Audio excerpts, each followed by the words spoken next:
கம்பிகள் வந்து லூஸா சுத்தப்பட்டிருக்குது அப்படின்னு சொல்லியிருக்காங்க. எந்தெந்த இடம் எரிஞ்சிருக்கு அப்படின்றத சொல்லியிருக்காங்க. பட் அவங்க ஃபைனல் அவங்களுடைய ஒப்பீனியன் வந்து ரிசர்வ் பண்ணியிருக்காங்க.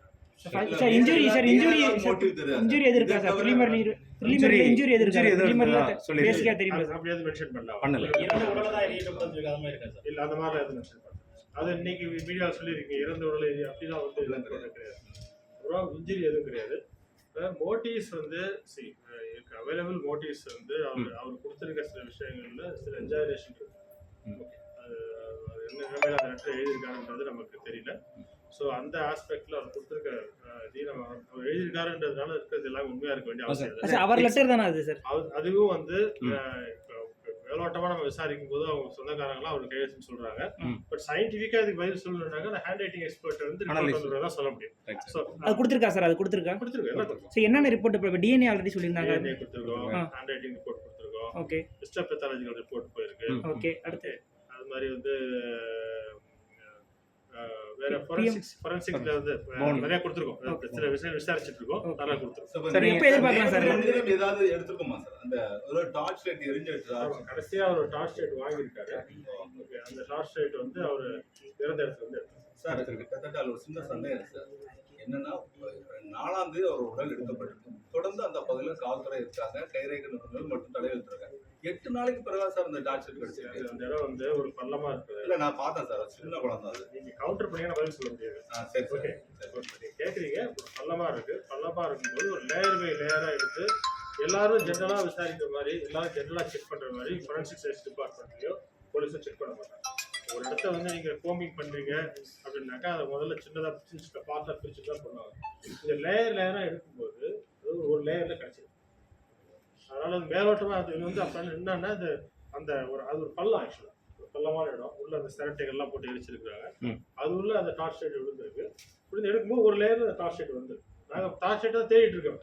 உங்களுக்கு தெரியும் டார்ச் லைட் தேடிட்டு இருக்கோம்னு உங்களுக்கு தெரியும். ஸோ அது எடுக்கும்போது ஒரு லேயர்ல அது கிடைச்சிருக்கு. ராமஜெயம் கொலை வழக்கோட ஒத்துப்போதா சார்? விசாரணை பண்ணிருக்கீங்க. திரும்ப அந்த 32 பேர்ல யார் மேலயாவது ஒரு சஸ்பெக்டட் விசாரணை பண்றது வாய்ப்பு இருக்குல்ல, விசாரிக்கலாம். அவங்க கொடுத்த அவங்கள்ட்ட பேசி ஒரு ஸ்டேட்மெண்ட் ரெக்கார்ட் பண்ணியிருக்கோம். அதில் சில ஆஸ்பெக்டை செக் பண்ணுறோம். அதில் சந்தேகமாக இருந்தாக்க திருப்பி அவங்கள்ட்ட விசாரிக்கிறதுக்கு வாய்ப்பு இருக்குது. ஒன்று. ரெண்டாவது, ராமஜெயம் கேஸ் நீங்கள் கேட்டிங்கன்னா அது வந்து அது எடுத்தோடனே மர்டர் கேஸ்ன்னு வந்து ரிப்போர்ட் ஆன கேஸ். அது ஈஸியாக மர்டர் கேஸ் முடிவு பண்ண முடியுது. இதில் வந்து ஈஸியாக மர்டர் கேஸ் முடிவு பண்ண முடியல. முடிவு பண்ணுறதுக்கான இதில் அந்த மாதிரி ஒரு இன்ஜுரிஸ், பாடி இன்ஜுரிஸு அந்த மாதிரி எதுவும் எங்களுக்கு கிடைக்கல.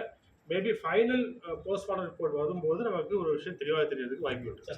பயன்படுத்தின கார் எல்லாரும் ஃபேமிலி விசாரிச்சிருக்கோம். பொலிட்டிக்கல் ஆங்கிளில் அவரோட பொலிட்டிக்கல் எதிரிகள், பொலிட்டிக்கல் சர்க்கிளில் அதை விசாரிச்சிருக்கோம். அவங்களுக்கு மணி டிஸ்பியூட், ப்ராப்பர்ட்டி டிஸ்பியூட் சம்மந்தமாக நிறைய பேர்கிட்ட பிரச்சனை இருக்கு. அவங்களையும் விசாரிச்சிருக்கோம். ஒவ்வொருத்தவங்கள்ட்டையும் விசாரிச்சுட்டு அதை விசாரிக்கும் போது அவங்க ஒரு ஸ்டேட்மெண்ட் சொல்லுவாங்க. அதை அப்படியே நம்பணும்னு அவசியம் கிடையாது. அதை வந்து போலீஸ் என்ன பண்ணுவாங்க, பல்வேறு கோணங்களில் வந்து அதை ஃபர்தராக விசாரிப்பாங்க. அந்த விசாரணை தொடர்ந்து நடந்துச்சு. சார் பாடி எடுக்கும்போது அவர் கார் எங்க இருந்து சார் நம்ம கண்டுபிடிச்சோம்? அவர் கார் வீட்டுக்கு வெளியே இருந்துச்சு. வீட்டுக்கு வெளியே இருந்தது. சார் இப்போ நீங்க சொல்லும்போது எல்லாம் ஆஃப் பண்ணி வச்சதா சொல்றாங்க. இல்ல வேற ஏதாவது அவர் கார் போனா இன்வெஸ்டிகேஷன் இதுக்கு மேல டீப்பா நான் சொல்ல முடியாது. ஓகே, இல்ல சார் எல்லாம் அவங்க குடும்பத்தினர் இருக்கட்டும். பொதுமக்கள் இல்ல பொதுமக்கள் கேட்காம இதுல வந்து இன்வெஸ்டிகேஷன்ல எல்லாரையும் உங்களுக்கு தான் சொல்லிட்டு இருக்க முடியாது. பட் நீங்க கேட்கிற எல்லா ஆஸ்பெக்ட்ஸையும் போலீஸ் விசாரிச்சிருக்காங்க. சார் இப்ப சவாலா இருக்கிற கத்தி ஒண்ணு சொல்லி அன்னைக்கு போச்சு. அது ரொம்ப பழைய கத்தி. அது கடும்பு புதுசா இருந்துச்சு சார். சபாநாயகர் அவர் பேர் இருக்கு சார், விசாரணை நடத்திருக்கோம் சார். லெட்டர்ல சபாநாயகர் அப்பாவை பத்தி அதுல எழுதியிருக்காரு. அப்ப நம்ம அவர்கிட்ட சபாநாயகர் நம்ம இதை பத்தி அதை என்கொயரி பண்ணிருக்கோமா, அதோட ப்ரொசீடிங்ஸ் என்ன இருக்குதா சார்? இல்ல அது நாம விசாரிப்பாங்க, தேவைப்பட்டா விசாரிப்பாங்க. நீங்க ஒவ்வொருத்தர விசாரிச்சுட்டு தான் இருக்கோம். நம்ம பேர் இருக்குதுன்னா கண்டிப்பா விசாரிப்பாங்க. சவாலா இருக்கா சார்? காவல்துறைக்கு கேஸ் சவாலா இருக்கா சார்? கேஸ் சவாலா இருக்குன்னு சொல்றதை விட சில கேஸ் வந்து நமக்கு இமீடியட்டா வந்து எவிடன்ஸ் கிடைக்காது. எவிடன்ஸ் வந்து நம்ம விசாரிக்க தான் கிடைக்கும். அந்த வகையில வந்து நம்ம விசாரிச்சுட்டு இருக்கோம். டியூ ப்ராசஸ் ஃபாலோ பண்ணிட்டு இருக்கோம். டியூ சயின்டிபிக் ப்ராசஸ் ஒரு இன்வெஸ்டிகேஷன்ல என்ன பண்ணுமோ அந்த டியூ சயின்டிபிக் ப்ராசஸ் ஃபாலோ பண்ணிட்டு இருக்கோம். ஹோப்ஃபுல்லி எங்களுக்கு வந்து கூடிய சீக்கிரத்தில் ஒரு முடிவு கிடைக்கும். சார் ஒரே ஒரு கொஸ்டின் தான் சார். அந்த இதில் அந்த லெட்டரில் வந்து இப்போ நீங்கள் சொல்லும்போது இந்த லெட்டர் ஃபுல்லாக நாங்கள் படித்து பார்த்தோம். சம் ஃபேக்ட்ஸ் ஆர் எக்ஸாகரேட்டட் அப்படின்னு சொன்னீங்க.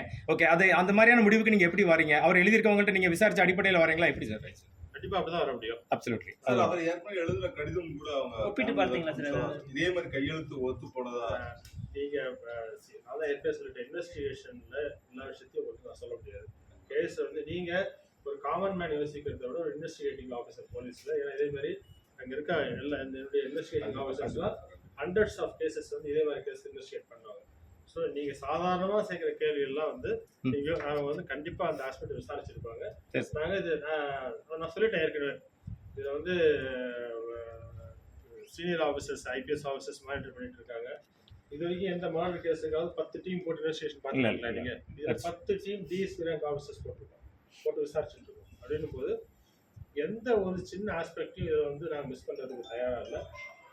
ஒரு சயின்டிஃபிக் அறிவியல் பூர்வமாக ஒரு புலனாய்வு எப்படி நடத்தணுமோ அந்த ஆஸ்பெக்டில் இந்த புலனாய்வு நடந்துட்டு இருக்கு. ஓகே, நம்ம என்ன புலனாய்வு நடந்தாலும் அங்கே என்ன விஷயம் இருக்கோ அதான் நமக்கு கிடைக்கும். ஸோ இருக்கிற விஷயங்களை வந்து நம்ம தரவாக வந்து ப்ராப்பராக விசாரிச்சுட்டு இருக்கோம். இது வந்து இன்ட்ரீம் ஸ்டேஜ் தான் இருக்குது, இன்னும் சந்தேக மரணம் என்ற ஸ்டேஜில் தான் இருக்குது. நீங்கள் சொல்கிற மாதிரி நாங்கள் தற்கொலைக்குன்னு போல இந்த பக்கம் கொலைக்குன்னு வரல. ஸோ சந்தேக மரணம் ஸ்டேஜில் இருக்குது. கூடிய சீக்கிரத்தில் உங்களுக்கு முழு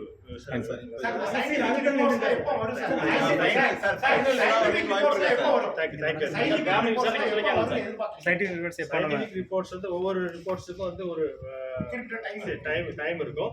இப்போ ஃபார் எக்ஸாம்பிள் டிஎன்ஏ ரிப்போர்ட்ஸ் அப்படின்னா டிஎன்ஏ ரிப்போர்ட்ஸ் வந்து உடனே வராது, ஒரு 3-4 days ஆகலாம். ஸோ அதுக்கு எல்லாத்துக்கும் டெட்லைன் இப்போ சொல்ல முடியாது. ப்ராப்ளி இன்னும் வித்தின் வீக் டைம் வந்து இதுக்கு நல்ல ஒரு தெளிவு கிடைக்கும் நான் நம்புறேன். சார் எல்லாரும் முழுசா ஒத்துழைக்காங்களா ஐஜி சார்? எல்லாரும் முழுசா ஒத்துழைக்கிறாங்க. எங்களுக்கு வந்து இன்வெஸ்டிகேஷன்ல எல்லாரும் ஒத்துழைக்கிறாங்க, எந்த பிரச்சனையும் இல்லை. திருநெல்வேலி பிரஸ் உங்களோட ஒத்துழைக்க நினைக்கிறீங்களா சார்? டீம் இன்க்ரீஸ் பண்ணுவாங்க சார்? டீம் இன்க்ரீஸ் பண்றீங்களா?